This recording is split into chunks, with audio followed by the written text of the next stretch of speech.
بسم اللہ الرحمن الرحیم۔ میرے پیارے اسلامی بھائیوں اور بہنوں، محمد قاسم کی طرف سے آپ کو السلام علیکم۔ دوستو، جیسا کہ آپ کو پتہ ہے کہ یہ محرم الحرام کا مہینہ چل رہا ہے اور آج تقریباً محرم کی 3 تاریخ ہے۔ دوستو، 10 محرم الحرام کو حضرت امام حسین کی شہادت ہوئی تھی، کیونکہ یزید آپ کا دشمن تھا اور اس نے آپ سے کہا تھا کہ آپ میرے ہاتھ پہ بیعت کریں۔ اہل بیت جن کے ہاتھ پہ پوری کائنات بیعت کرے تو وہ کلمہ پڑھ کے مسلمان ہو جائے اور ان کی دنیا اور آخرت سنور جائے، جبکہ یزید ایک کافر جو اللہ اور اس کے رسول کا دشمن تھا، اس نے کہا کہ اہل بیت میرے ہاتھ پر بیعت کرے، کیونکہ وہ اپنے گناہوں کے قانون منوانا چاہتا تھا۔ اس نے حضرت امام حسین کو خط لکھا کہ میرے پاس ایک گھوڑی ہے، میں نے اس پر پوری زندگی سواری کی، آج اس گھوڑی نے ایک اور گھوڑی کو جنم دیا ہے، تو کیا میں اب وہ گھوڑی جوان ہو چکی ہے، کیا میں اس گھوڑی پہ سوار ہو سکتا ہوں؟ دوستو، اس کا کہنے کا مقصد یہ تھا کہ میری بیوی نے ایک بیٹی کو جنم دیا ہے جو جوان ہو چکی ہے، کیا میں اس کے ساتھ شادی کر سکتا ہوں؟ دوستو، وہ زنا کار تھا اور زنا کا مرتکب ہونا چاہتا تھا، لیکن امام حسین کیونکہ اہل بیت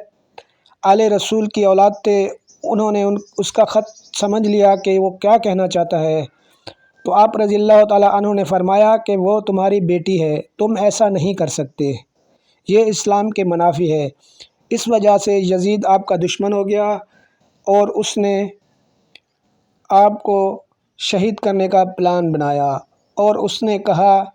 کہ جو امام حسین کو پکڑ کر میرے پاس لائے گا میں اس کو منہ مانگا انعام دوں گا۔ تو عراق والے، جو آج کل عراق کے نام سے منسوب ہے، اس وقت اس کا نام ملک شام تھا، وہ اہل بیت کے دشمن ہو گئے اور انہوں نے آپ رضی اللہ تعالیٰ عنہ کو خط لکھا کہ ہم آپ سے بے پناہ محبت کرتے ہیں، آپ ہمارے پاس آئیں، ہم آپ کے ہاتھ پہ بیعت کرنا چاہتے ہیں، لیکن جب آپ پہنچ گئے تو وہ آپ رضی اللہ تعالیٰ عنہ کے دشمن بن گئے۔ انہوں نے دشمنی آپ سے نہیں کی بلکہ دوزخ کے عذاب کو خود خرید لیا، کیونکہ امام حسین سے دشمنی کرنے والا تو جہنم میں ہی جائے گا، یہ تو ہر کسی کو پتہ ہے۔ حضور صلی اللہ علیہ وآلہ وسلم نے فرمایا تھا جب اس دنیا سے جانے لگے تھے کہ میں تمہارے پاس 3 چیزیں چھوڑ کر جا رہا ہوں، ایک نماز، دوسرا قرآن کریم اور تیسرا میری اہل بیت، اگر تم ان کی قدر کرو گے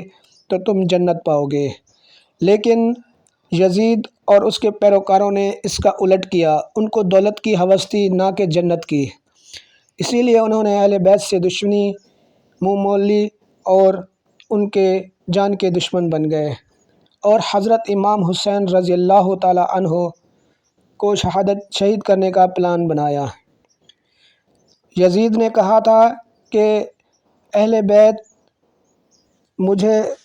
زندہ چاہیے، لیکن حضرت امام حسین رضی اللہ تعالیٰ عنہ جو کہ زندہ تو یزید کے کہنا نہیں مان سکتے تھے، انہوں نے کہا کہ ہاں میرے مرنے کے بعد تو اپنا قانون چلا سکتا ہے، تو دنیا کی خوشنودی میں لگا ہوا ہے، جبکہ یہ تیری خوشنودی چند دنوں کی ہے، تو دنیا کی رنگینیوں میں مصروف ہے، جبکہ تجھے نہیں پتہ کہ میں اللہ کا پیغام لے کر آیا ہوں کہ میں نماز کو عام کروں گا، قرآن پاک کو عام کروں گا اور اللہ کا دین پھیلاؤں گا۔ تو نماز کا دشمن ہے، تو قرآن کا دشمن ہے، تو حیا کا دشمن ہے، تو ہر وہ برا کام کرنا چاہتا ہے جو میرا اللہ نہیں کہتا۔ دوستو، آج میں آپ کو ایک وظیفہ بتانے جا رہا ہوں جو کہ آپ کو جہنم کی آگ سے نجات دلائے گا۔ آپ کو یہ عمل رات کو سوتے وقت کرنا ہے اور جہنم سے خلاصی چاہیے آپ کو، اگر ساری رات فرشتے ثواب لکھتے رہیں گے۔ حسبنا اللہ 3 مرتبہ، لا الہ الا اللہ 7 مرتبہ، استغفر اللہ 3 مرتبہ، ان اللہ علی کل شیء قدیر 3 مرتبہ، اللہم اغفر لی ذنبی 3 مرتبہ۔ اللہم صلی علی محمد 7 مرتبہ۔ یہ اہل بیت کے اوپر درود و سلام ہے۔ یہ آپ نے 10 محرم تک کرنا ہے اور اپنی دنیا اور آخرت سنواریں۔ انشاءاللہ تعالی آپ کو مایوسی نہیں ہوگی، آپ کی دنیا اور آخرت بدل جائے گی۔ دوستو، میں کہہ رہا تھا کہ حضرت امام حسین کے جو دشمن ہوئے وہ جہنم میں جائیں گے انشاءاللہ تعالی۔ اور دوستو، میں آپ سے گزارش کرنا چاہتا ہوں کہ آپ بھی اہل بیت کے ساتھ محبت رکھیں، کیونکہ حضرت امام حسن اور حسین جنت کے نوجوانوں کے سردار ہیں، اور حضرت بی بی فاطمہ رضی اللہ تعالی عنہ جنت کی عورتوں کی سردار ہیں۔ آپ کو پتہ ہے کہ جنت ہے ہی حسن اور حسین کی اور حضرت فاطمہ کی، تو ہم اگر ان سے دشمنی کریں گے، اہل بیت سے دشمنی کا مطلب اپنے آپ کو جہنم میں ڈالنا ہے۔ دوستو، میری التجا ہے کہ اللہ آپ سب مسلمان بہن بھائیوں کو اہل بیت سے محبت کرنے کی توفیق عطا فرمائے اور ان کے غم میں شامل ہونے کی توفیق عطا فرمائے۔ اور جو اہل بیت کے دشمن ہیں وہ آج کل ہماری آنکھوں کے سامنے ہیں، آپ ان سے قطعی تعلق نہ رکھیں۔ اگر آپ ان سے تعلق رکھیں گے تو مرنے کے بعد آپ کا جنت میں کوئی حصہ نہیں ہے، کیونکہ امام حسن حسین کے سامنے جب ہم جائیں گے تو ان کو کیا منہ دکھائیں گے کہ ہم آپ کے دشمنوں سے تعلقات رکھتے تھے، ہم ان کے ساتھ اٹھتے بیٹھتے تھے، ہم ان کے ساتھ کھاتے پیتے تھے، ہم ان کے ساتھ کاروبار کرتے تھے۔ دوستو، اہل بیت کے دشمن آج بھی زندہ ہیں، لیکن ہمیں دیکھنے والی آنکھ چاہیے جو ہمارے پاس نہیں ہے۔ اگر ہم اپنی آنکھوں سے دیکھنا چاہتے ہیں تو غور سے دیکھیں، اپنے دماغ کے پردے کھول کر دیکھیں تو ہمیں اہل بیت کے دشمن ضرور مل جائیں گے،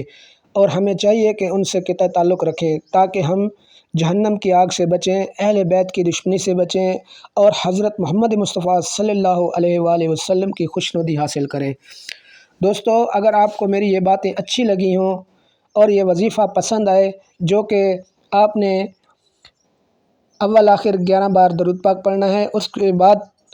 سوتے وقت یہ عمل کرنا ہے، انشاءاللہ آپ کو دنیا اور آخرت کی خوشنودی حاصل ہو جائے گی۔ اور اہل بیت کی